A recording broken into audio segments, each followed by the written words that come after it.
Hi, folks. Today we're going to talk about applied mathematics. Now, applied mathematics is a very big and general topic, and so we're going to focus on some of the mathematics that we've already seen when we're discussing our applications. And so when we think of the field of mathematics, it is very broad and very deep. How do we even define mathematics? Remember, that was one of the first challenges we had. Well, in order to better understand modern research in mathematics, we often break the subject into two branches. We have pure math and applied math. And so pure math is often thought of as math for the sake of mathematics. It's how can we explore different structures, what theorems arise, how can we better describe and create new structures. Applied mathematics takes the structures of pure math and applies them to other fields. And so whenever you ask the question, when am I going to use this in the real world? That's the application part. So applied math, it borrows heavily from all of the different math that we see in our day-to-day. When studying applied math, we often focus on how math applies to different industries. And the reality is usually it's the industries that have the most research funding. And so you'll see applied math often focused on computer science. You'll see it focused on a handful of STEM fields. But the reality is mathematical structures permeate all fields. And so science and engineering, computer science, business and technology, government, arts and humanities, education, it's in everything. And hopefully it makes sense why it would be in everything. Mathematics is all about understanding structures, and there's structures in every single field. And so if you can understand the general structures, you can understand the structures of all of the different applied fields. That said, at the moment, we only really have two core structures to play with. We have topologies and we have graphs. And so let's refresh ourselves on what these are. A topology provides a structure in which we can understand what things have in common. And so how can we form broader structures from our understanding of commonalities? This is how we group things together, how we group ideas together, how we group people together.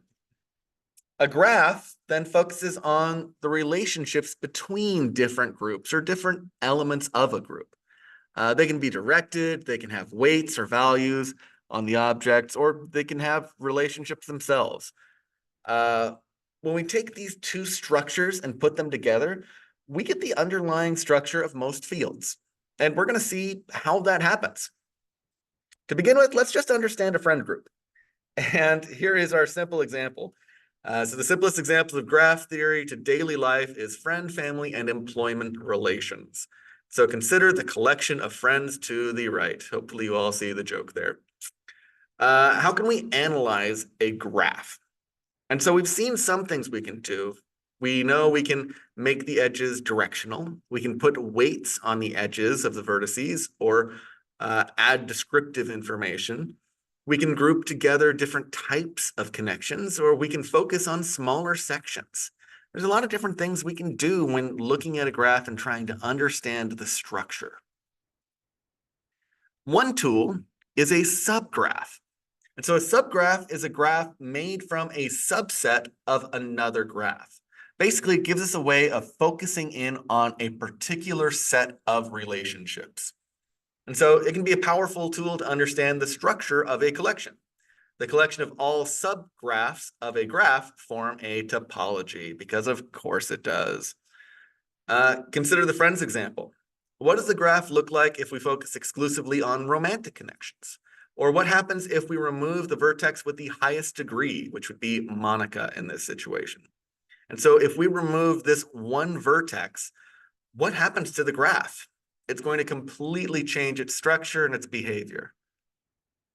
And so when we're analyzing the different fields that we're going to be looking at, and we're asking how graph theory and topology are used, there's a general set of questions which you should be asking yourself.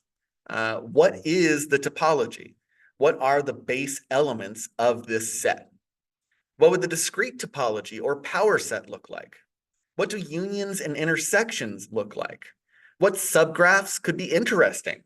Are there interesting edges or vertices? Are there weights on the vertices or edges? Is there some form of directionality to these edges? And what happens if you add or remove a vertex or edge?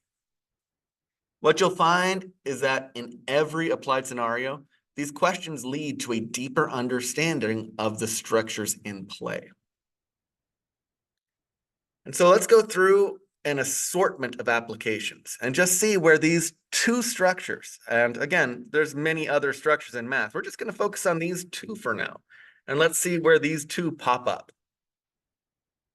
And we're going to start with neural networks. Neural networks and artificial intelligence are a popular application of graph theory. It's designed to mimic the way that the brain works. The way it works, the way AI works, is you start with some set of inputs, and then you take these inputs and you apply an algorithm to them, usually using a little bit of linear algebra. And you repeatedly apply this algorithm until you're able to get an output layer. The goal is to make it so that our output layer is going to have positive feedback. And so from our inputs, we want to try and basically scrape the internet until we can get something positive out of it. That's all that artificial intelligence is. This is just a bunch of directed graphs. That's all that artificial intelligence is. Another one, chemical structures. And so in chemistry, the primary set that we are dealing with is the periodic table. We have molecules, which are represented as graphs.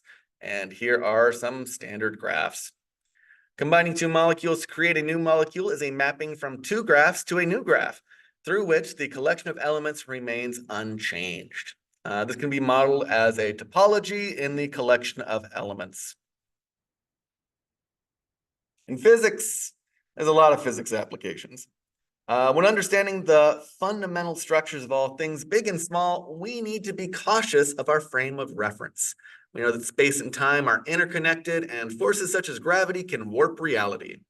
As such, modern physics relies on structures from differential geometry, which are topological structures which you can do calculus on. These are called differential manifolds. They're similar to the manifolds we talked about, but you can do calculus on them. Differential manifolds give us an approach to look at how things move and change from a different perspective. Medicine. The human body can be thought of as a series of connected objects. And when something goes wrong, we need to identify the problem and address it. We will often use a differential model, which begins with a graph of the system. Here's an example of Alzheimer's. And so these are all of the different things which are affecting Alzheimer's in the brain. It's a directed graph relating 7 vertices and 16 edges. We can then ask the question of what our goal is to address the disease and what procedures can be done to get there. Is there a medical solution which will affect the edges? Is there a medical solution which will affect the nodes? Is there a surgery option? Once we have a model and understand the structure of what's going on, we can then start to explore those types of solutions. Ecology. And so in ecology, we often focus on different populations of species and how they are related. And directed graphs are a popular way to visualize these relationships. This example here is a Leslie matrix. A Leslie matrix is a way to determine basically how aging populations affect the next generation. And so we would say we have newborns, we would have a population that's midway through life, then a population which is at the end of life, and then will that population survive to the next generation? Is that population generating new offspring? We're able to model all of this. And then we can use a little bit of linear algebra in order to figure it all out. What happens when you introduce wolves into Yellowstone? Well, we can model that using graph theory. And essentially, you save Yellowstone. Computer science. Computer science uses a lot of math because a computer is really just a mathematical object. And so a bit is similar to a light switch. It is a node which can be turned on or off. And so computer scientists and engineers take trillions of these light switches and build a language upon it so that we can watch cat videos. The connections from binary language to assembly language to C++ or other high-level languages forms a topology. Of course it does. And so here's an example of how we can get from binary up to some higher language codes. Agriculture. How do you get from farm to fork? And so whether organizing a home garden or a large scale agricultural organization, agriculture provides many opportunities for organized structures.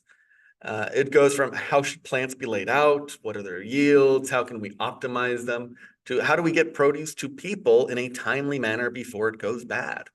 The connections between people, spaces, plants, and businesses all form a set of interconnected graphs and Euler diagrams. Oh, engineering. Any form of engineering requires an understanding of basic schematics. Here's a diagram over here, which is automotive wiring diagram. As you can see, it is a graph. It's a bit of a messy one, but it's definitely a graph.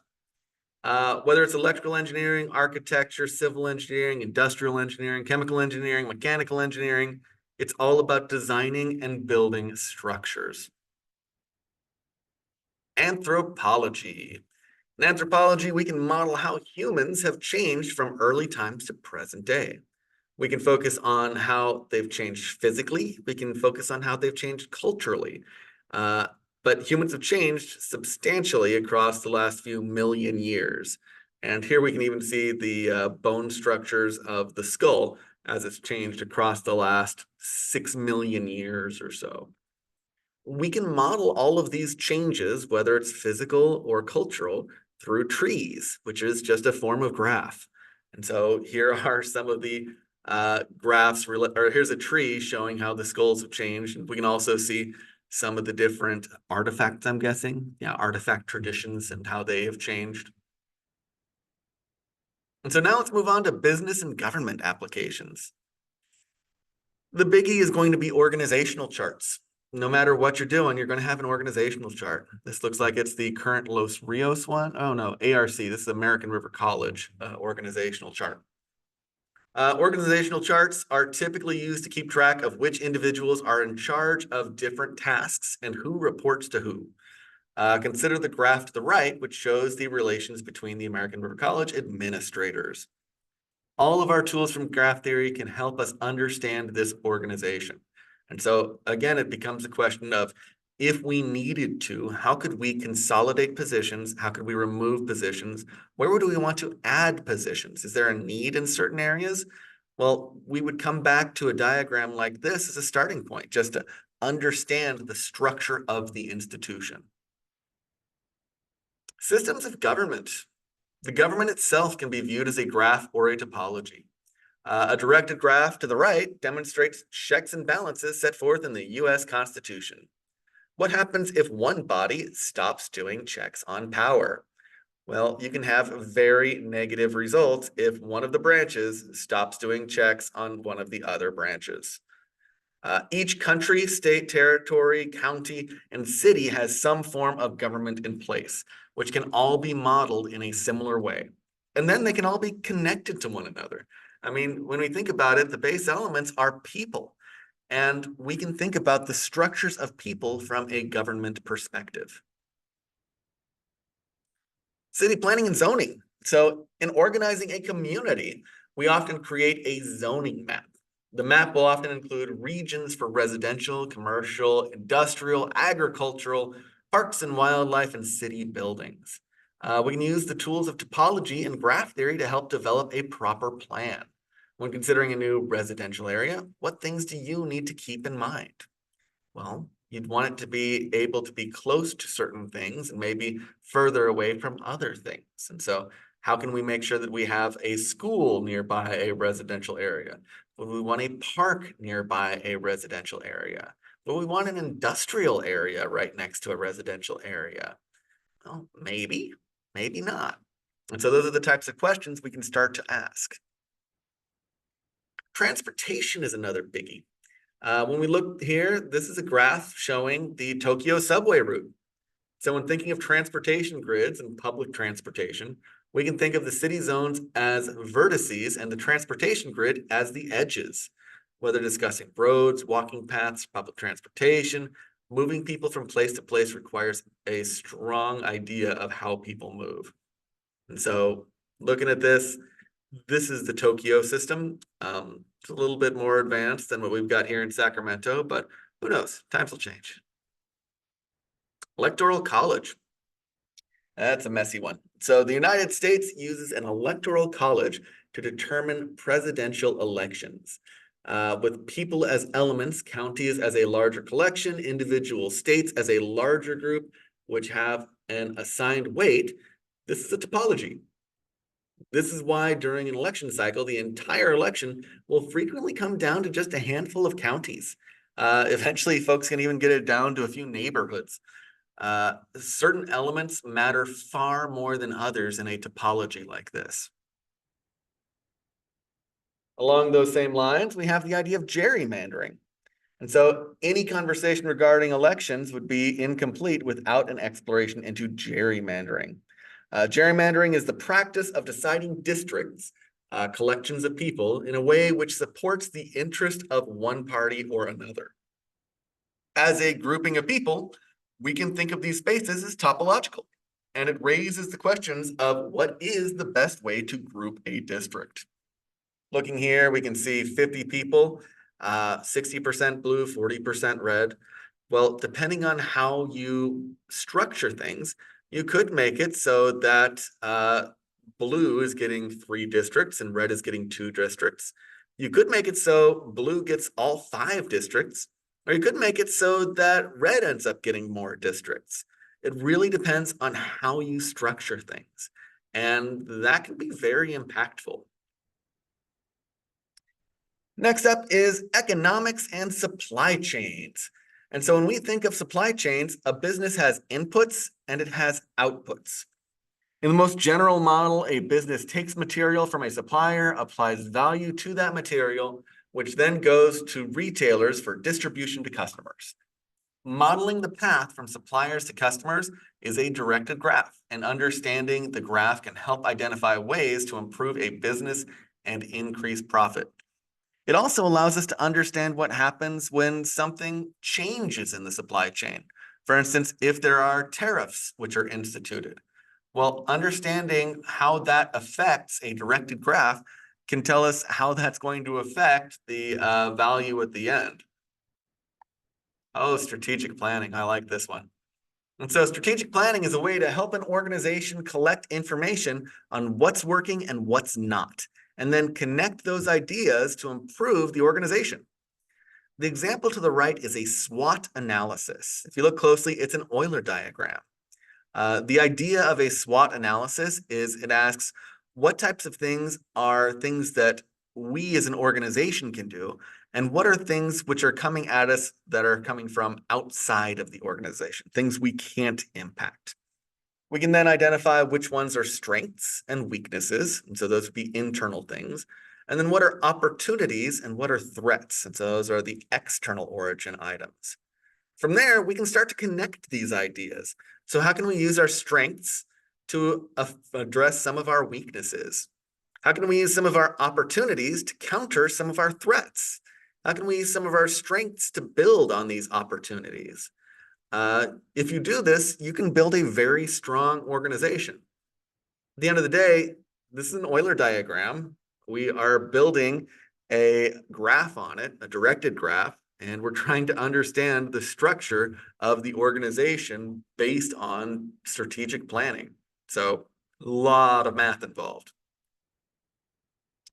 Arts and humanities. Oh, the humanity. So let's start with society and culture. What is culture? And so culture is the set of values, beliefs, behaviors, and practices that define a group of people or society. It's made up of individuals and the things that they share. So food, entertainment, language, things like that. This is a topology with people as the elements and shared values as the basis. And so if we are saying that they have a shared entertainment form or shared language or shared culinary food, you can use that to describe a basis for an organization. We can also think of people as a shared society or culture as a graph, connected by their commonalities. Man, all of this, the entirety of sociology is just graph theory. History. So history spans time and space, connecting people and cultures across millennia. We can look at collections of individuals to better understand cultures and the events which shaped them. We can connect ideas such as how we went from early oral traditions to using X in modern mathematics. And making connections with history, we can learn from it and improve our modern society. It's just graphs. It's all just graphs. Language, arts, and communication. Whether discussing written or verbal words, we have a clear structure. The smallest elements are the sounds or symbols. We put them together to form words. We put words together to form phrases or sentences. We put sentences together to form thoughts. We can then connect ideas from one another to form larger ideas, which forms the foundation for all communication. What type of structure would you say this is? I mean, we now have our smallest elements. We're grouping them all together, and we're able to form ideas out of these elemental sounds. Sounds like a topology. Religion. Oh, religion is quite the graph. Depending on the religion, theological beliefs and practices can be highly structured. There are structures in the shared beliefs, cultures, morals, and rituals. There are structures in the physical locations, the hierarchy, the operations of the organization. There are structures in the proliferation and religious ideologies. Individuals will also interpret and share their religious beliefs in their own unique ways. At the end of the day, we can think of people and what they have in common, and we can think of them from a topological perspective as a group. We can also think about how all of these different ideas are connected. That's a graph. So again, lots of topology, lots of graph theory. Music. Oh, music is an ever-changing aspect of society, which can be broken down and organized based on instrument, vocals, tempo, volume, and a number of other characteristics. What is interesting about it is the taxonomy of music 1,000 years ago versus 100 years ago versus 10 years ago are all very different, as are what types of sound people prefer. We can also consider the types of music an individual prefers and even apply a weighting to the various types of music based on preference. So when we start thinking of the taxonomy of music, it becomes a question of how do we go from sound to music? How are the ideas connected? What makes music music? And then how do we classify all of the different types of music? Music is highly structured, and understanding those structures can help us understand and appreciate music. Art. The question of what is art is similar to the question of what is mathematics. If you ask 100 people, you will get 100 answers. Some might think that if you duct tape a banana to a wall, it is art. And as long as you can find someone who will buy it, you are good to go. Much like music, we can describe the taxonomy of art or express art as an aspect of culture. In either case, we can form connections between art and artist and those who appreciate the arts. Oh, one last big topic, education. What are some of the common applications of topology and graph theory to K-12 education? Let's start with the idea of education as a business. And so education is often treated as a business because it shares many characteristics as a business organization. It has money which comes in and goes out. It has a large population of employees. It has customers in the form of students, parents, and the public. It also includes cafeterias and buses and everything in between. All of these things can be modeled using graphs. At the end of the day, it's all about how all of these different things in the organization are connected. How are the people connected? How are the objects connected? How is the money flowing? All of that is graphs. Thinking more instructional, organizing a classroom. How do you organize the physical space of a classroom? How do you want your desks organized? What objects and spaces are connected? Will you have a designated space for certain items? What things do you want accessible for students? And what things do you want inaccessible to students? How do you separate them? What space is student space? What space is learning space? Are they the same space? Your classroom is a blank canvas, and you can designate space in whatever way best supports education. But this space, it's a physical space, and we have different components which are required to be a part of it. The items in your classroom, the people in your classroom, we can form a topology. We can form a graph. We can understand the connections between having the calendar next to the little cubby holes. We can determine where we want to have the alphabet located. Where should the whiteboard be? Where should the students be facing? Are they going to be engaging in activities? Do you want them in rows? All of this stuff is important. And organizing students, I even have as its own thing. Suppose that you have a group of 30 students. How do you determine a seating chart?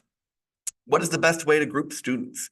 By class scores, by mixed ability, by shared interests? Do you let the students choose? Do you group by behavior? How about by smell? I mean, is there a best approach? There are certainly best practices, but at the end of the day, it's all about understanding the individuals who make up that classroom and then trying to figure out how you can manipulate the arrangement in the classroom to best serve education. It's topology, it's graph theory. It's understanding the individual students, making the connection with the individual students, and then finding ways to get the students to engage with one another. That's all graph theory. Lesson planning. In K-12, lesson planning is a big part of the job. How do you teach? The goal is to take a collection of ideas that students are to learn and prepare a lesson which students will understand, engage with, and retain. As a starting point, the instructor must connect the ideas. Once the ideas are connected, they can develop strategies and activities to help students develop the same connections.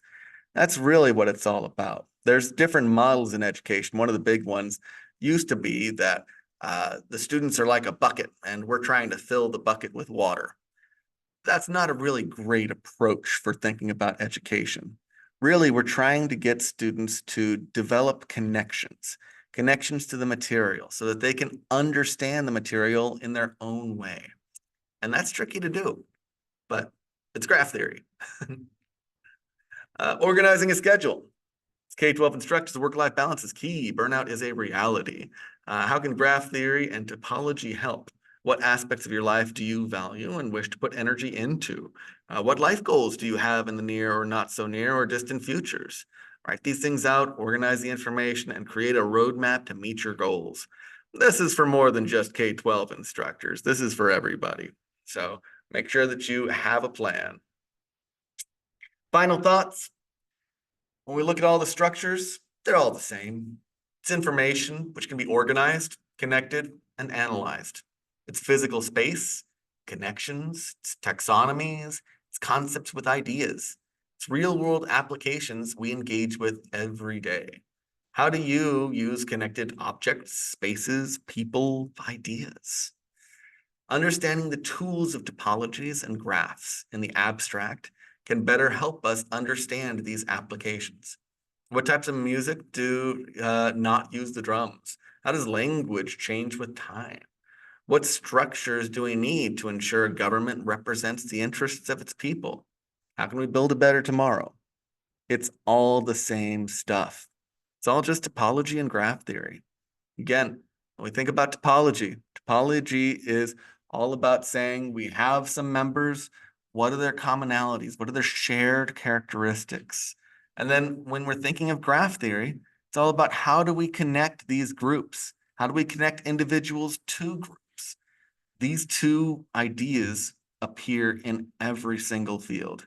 And so the stronger you feel with understanding topologies and graphs, the better you're going to be at relating it to every other field.